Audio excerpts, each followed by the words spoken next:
Throughout my career, I have proud to have worked on human rights and against torture around the world. I say this with great pride because it has been a great focus of my time, both even before I came to Congress and here. As ranking member of the Foreign Operations Subcommittee of Appropriations, I helped secure the first funding for the Torture Victims Relief Act to assist those suffering from the physical and psychological effects of torture. I unequivocally oppose the use of torture by our government because it is contrary to our national values. Like all members of Congress who are briefed on classified information, I have signed oaths pledging not to disclose any of that information. This is an oath I have taken very seriously, and I've always abided by it. The CIA briefed me only once on enhanced interrogation techniques in September 2002 in my capacity as ranking member of the Intelligence Committee. I was informed then that the Department of Justice opinions had concluded that the use of enhanced interrogation techniques were legal. The only mention of waterboarding at that briefing was that it was not being employed. Those conducting the briefing promised to inform the appropriate members of Congress if that technique were to be used in the future. Congress and the American people now know that contrary to the opinions within the executive branch concluded that these interrogation techniques were not legal. However, those opinions were not shared with Congress. We also now know that techniques including waterboarding had already been employed and that those briefing me in September 2002 gave me inaccurate and incomplete information. At the same time, the Bush administration, is exactly the same time, September of 2002, the fall of 2002, at the same time, the Bush administration was misleading the American people about the threat of weapons of mass destruction in Iraq. 5 months later, in February 2003, a member of my staff informed me that the Republican chairman and the Democratic ranking member of the Intelligence Committee had been briefed about the use of certain techniques which had been the subject of earlier legal opinions. Following that briefing, a letter raising concerns was sent to CIA General Counsel Scott Mueller by the new Democratic ranking member of the committee, the appropriate person to register a protest. But no letter could change the policy. It was clear we had to change the leadership in Congress and in the White House. That was my job, the Congress part. When Democrats assumed control of the Congress in 2007, Congress passed legislation banning torture and requiring all government agencies to abide by the Army Field Manual. President Bush vetoed this bill, barring the use of torture. An effort to overturn his veto failed because of the votes of Republican members. We needed to elect a new president. We did, and he has banned torture. Congress and the administration must review. I've always believed that Congress and the administration must review the National Security Act of 1947. Now we have a chance to do that with the new president, to determine if a larger number of members of Congress should receive classified briefings so that the information can be utilized by proper oversight and legislative activity without violating oaths of secrecy. I have long supported creation of an independent truth commission to determine how intelligence was misused and how controversial and possibly illegal activities like torture were authorized within the executive branch. Until a truth commission comes into being, I encourage the appropriate committees of the House to conduct vigorous oversight of these issues. Would you please take any questions? Mike? Yeah. Regardless of the individual who told you that these techniques were being used, and regardless of the venue in which you learned of this fact, does not the foreknowledge of the use of these techniques make you complicit in their use? No, this is a policy that has been was conceived and implemented by the Bush administration. They notified Congress that they had legal opinions saying that this was legal, but they would let us know if they were planning to use them, is what they briefed us on. I think you can see by what Mr. Panetta has sent out that it's really hard to confirm what did happen, and the committees of jurisdiction may have to look into that. But it does not make me complicit. No. But Mr. Sheehy, you say that Mr. Sheehy did tell you, your staff did tell you. He informed me that the briefing had taken place. We were not in a place where he could that was all that he was required to do. We're not in a setting. We weren't I'm no longer the ranking member on intelligence. Yes. He just informed me, and that the letter was sent. That is the proper person to send the letter, the ranking member of the Intelligence Committee. So my statement is clear, and let me read it again.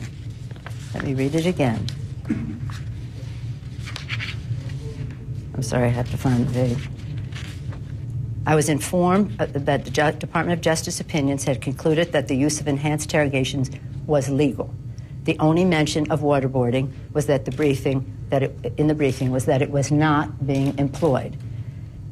When my staff person, I'm sorry, I had the pages out of order.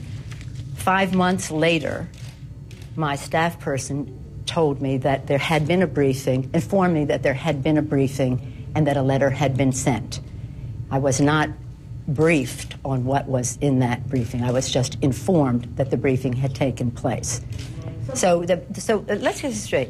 The Bush administration has conceived a policy. The CIA comes to the Congress, withholds information about the timing and the use of this subject. We later find out that it had been taking place before they even briefed us about the legal opinions and told us that they were not being used. This is a tactic, a diversionary tactic to take the spotlight off of those who conceived, developed, and implemented these policies, which all of us long opposed. My action on it was just further to say we have to change the majority in Congress. We have to win the White House so that we can change it. He did not tell you that he was informed that they were actually using the techniques. No, he did say that. He said that the committee chair and ranking member and appropriate staff had been briefed that these techniques were now being used. That's all I was informed, that they were being used and that a letter was sent. And that is my responsibility is different. I'm no longer the ranking member. Appropriately, the ranking member sent the letter. So let me say this, of all the briefings that I have received, at this same time they were misinforming earlier, now in September, the same time as the briefing, they were telling the American people there were weapons of mass destruction in Iraq and it was an imminent threat to the United States. I, to the limit of what I could say to my caucus, told them the intelligence does not support the imminent threat that this administration is contending. So it's on the subject of what's happening in Iraq, whether it's talking about the techniques used by the intelligence community on those they are interrogating. At every step of the way, the administration was misleading the Congress. And that is the issue. And that is why we need a Truth Commission to look into that. Yes, sir. Madam Speaker, just to be clear, you're accusing the CIA of lying to you in September of 2002. Misleading the Congress of the United States. And misleading the Congress of the United States. And doing it again now as they've released this list of briefings that says you were briefed on the interrogation tactics that were used. I'm quoting what the head of the CIA has said. We don't know if this information is accurate that he's talking about. What they briefed us on, and perhaps they should release the briefings. I would be very happy if they would release the briefings. And then you will see what they briefed in one time in another, House and Senate and the rest. And perhaps with the intense interest that this has generated because of the distraction that the Republicans want to cause with this, then you can make a judgment yourself about what you think these briefings were.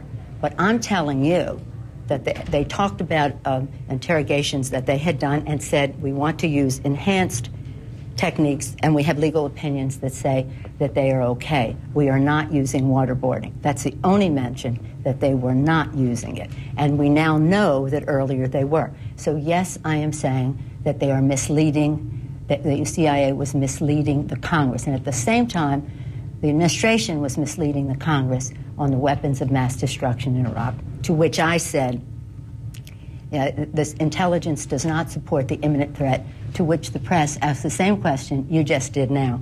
Are you accusing them of lying? I said, I'm just stating a fact. The intelligence... I'm sorry. No. Just because I promised in the back here. Yes, ma'am. Do you wish now that you had done more? Do you wish you'd written your own letter? No. I mean, the point is that we had the conversation. They told us they had legal opinions. As I say in my statement, we now know, what they didn't inform us then, that there were other opinions within the executive branch that concluded that these interrogation techniques were not legal.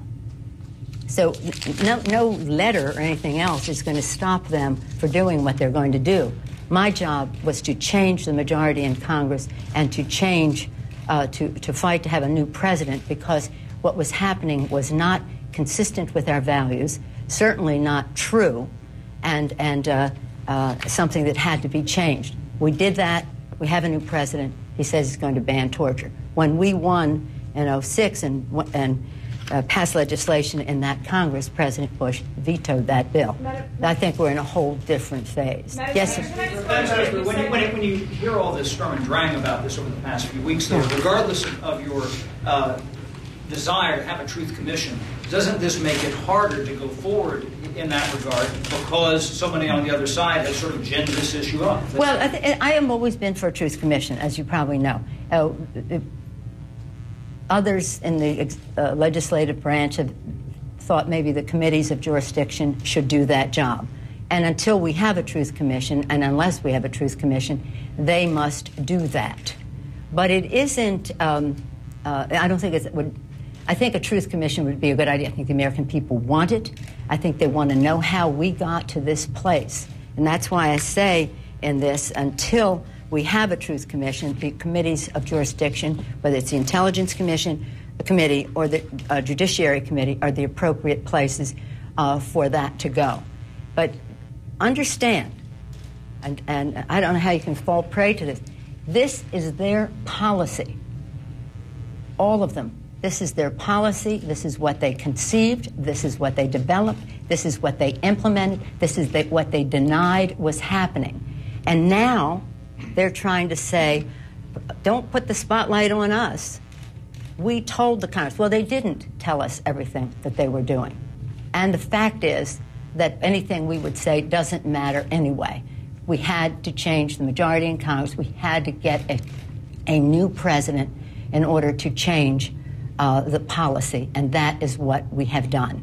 And I, as I say, have taken special interest in this issue over time, take pride in it, and the work that we have done on the issue of torture. So I was pretty sensitive to what they would be briefing us and what they said they were doing and what they didn't. But they did not represent the facts in that regard. Yes, sir. Madam Speaker, on health care. Yes. Do House Democrats have the... sorry. Did you get booed? Did I hear you get booed? Do House Democrats have the political will to raise taxes to reform health care? We're putting everything on the table. We believe that the health care reform that the president is advocating for quality, affordable, accessible health care can be achieved with about much of the money that is being spent now, but spent more wisely in terms of prevention, in terms of early intervention, in terms of information technology to make health care more affordable, fewer errors, better quality. But when we do these, when we're doing the health care issue, you have Democrats, Republicans, House and Senate. I don't think we should. I hope that we could find the savings within the system. But in the interest of listening to everyone, put everything on the table and see what its worth is and whether it is necessary. But you don't think you need a tax increase to cover 46 million more people? We have what the president has said is if you like the insurance that you have, you can keep that. What we have done already from the beginning of this year with the recovery package, with the omnibus bill, with the budget, with the children's health, what we have done already has done more for health care than anything since the establishment of Medicare in the 50s, 50 years ago, more than 50 years ago. So we're down the path. We have momentum on this, and we'll listen to see what the Ways and Means Committee and the Finance Committee and the rest have to say. We'll have our listening sessions with our members. This is very important, and I hope that it can be done in a bipartisan way. I really do. I know we have the reconciliation mechanism there, but I would hope that we would not have to use that. But we will have a health care reform bill on the floor of the House by the end of July. And you will see in this very short period of time, this next week, and then when we come back in June, you will see the particulars of it emerge. And Mr. Rangel will be in charge of that piece of it, the how do we pay for it piece, and we're listening to all kinds of views. We're trying to clear the air, unfortunately. I think there's one other question that I would like to ask, if that's okay. While you're using this forum, may I ask one last question? Sure. Okay. The question is, at the end of April, you had the press conference with us, and you said very clearly, we were not told that waterboarding or any of these other enhanced interrogation methods were used. That's right.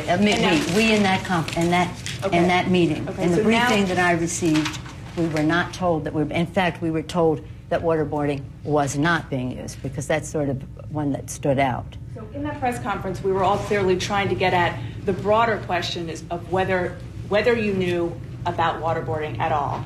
And the idea that we got from you was that you were never told that waterboarding was being used. But now we know that later in February, you were told. It wasn't in that briefing, but you were told. So no, by the time we were told, we are finding out that it's been used before. You know, in other words, that was beyond the point. Why didn't you tell us at that April press conference? But I told you what my briefing was. And our briefing was that you had been told, just not at that particular briefing. Because you're very adamant that you didn't know that waterboarding was used. That is right. We were told in the briefing that I received, we were told that they had legal opinions that this was legal. We were not told that it was that there were other legal opinions to the contrary in the administration. And we were told specifically that waterboarding was not being used. When my assistant told me that the committee had been briefed, now I'm not on that committee anymore. I'm now out of it. We have a new, that ranking member wrote the appropriate letter to protest that. And then we find out, just slightly more subsequent to that perhaps they were using waterboarding long before they tell us. No, but the point is that I wasn't briefed. I was informed that someone else had been briefed about it. I'm only speaking from my, I don't have to stand up. I got this. I'm only speaking from my own experience. And we were told that it was not being used. Subsequently, the other members of the committee were informed. And so were you? No, I wasn't informed. I was informed that a briefing had taken place. Now, you have to look at what they briefed those members. I was not briefed that. I was only informed that they were briefed, but I did not get the briefing. Well, we'll find out. They mislead us all the time. I was fighting the war in Iraq at that point, too, you know, saying to my members, the intelligence does not support the imminent threat that they are conceding. But what's the point? Yeah, they did. They misrepresented every step of the way. And they don't want that focus on them, so they try to turn the attention on us.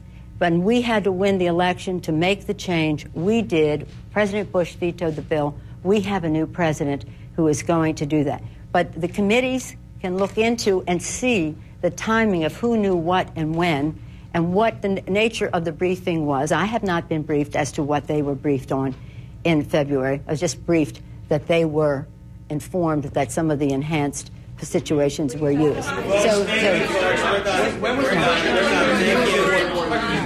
Let's keep going because we're the few baskets.